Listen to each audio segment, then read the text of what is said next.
أسعد الله مساءكم المستمعون الأعزاء. نستهل الجولة الأسبوعية بأبرز العناوين.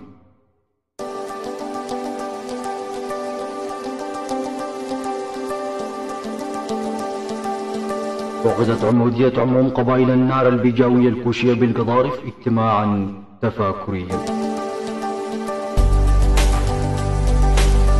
عمدة عموم قبائل النارا البجاوية الكوشية بالقضارف يهني جماهير الشعب السوداني بعيد الاستقرار المجيد وتحرير الفشقتين.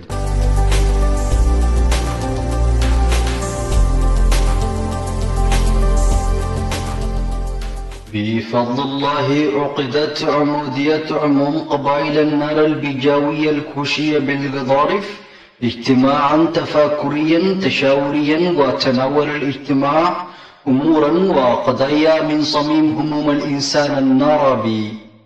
كما ناقش الاجتماع أمر ترتيب وتشكيل عدد من الإدارات التنفيذية الأهلية داخل القبيلة.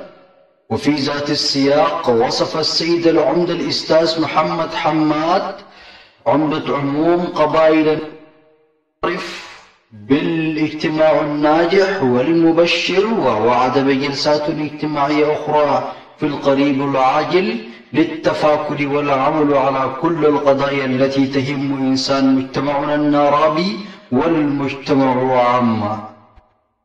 أن السيد العمدة محمد حماد حسن عمدة عموم قبائل النارا البجاوية الكوشية بالقضارف، ونجا البطل الرماية بالأورقة الشرقية الأول بالقضارف الشتل الشعب السوداني بعيد الاستقلال المجيد، متمنيا التقدم والازدهار والرفاه لهذا الوطن العزيز الشامخ الذي روت دماء الشهداء حدوده لينال كل شبر فيه استقلاله.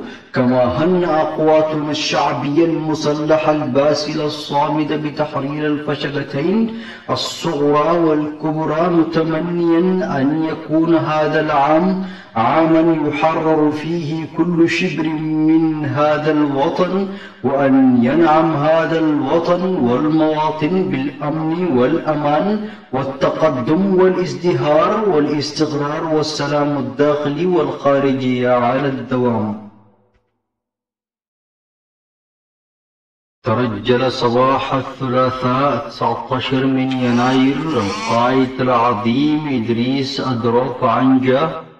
ترجل أدروف الذي قضى عمره بين الجبال والوديان والساحات محاربا حاذما قويا جلدا. ترجل أحد رموز الثورة وغريب ورفيق من رفاق عواته في الثورة، وقبل ذلك منذ حماية القرى من الشفتة العابرين لحدود المحليين.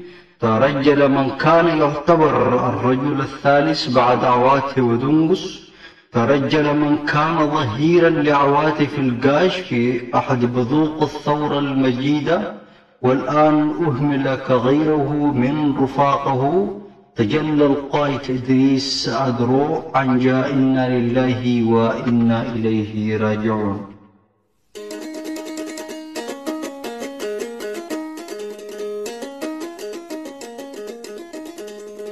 لا رات تدوكو سيف فدتني كدو توسنوكو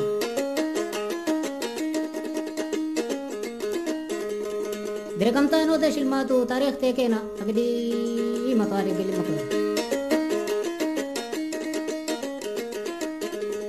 وهندر تلبايرون يشوتل نكتيتو منكو دركم نو ده شلما بنتي تماكو تكو بدايتا هندوكينا يجندلو منكو كرار حتر كنا براو كندسنا سلبي كنا بكو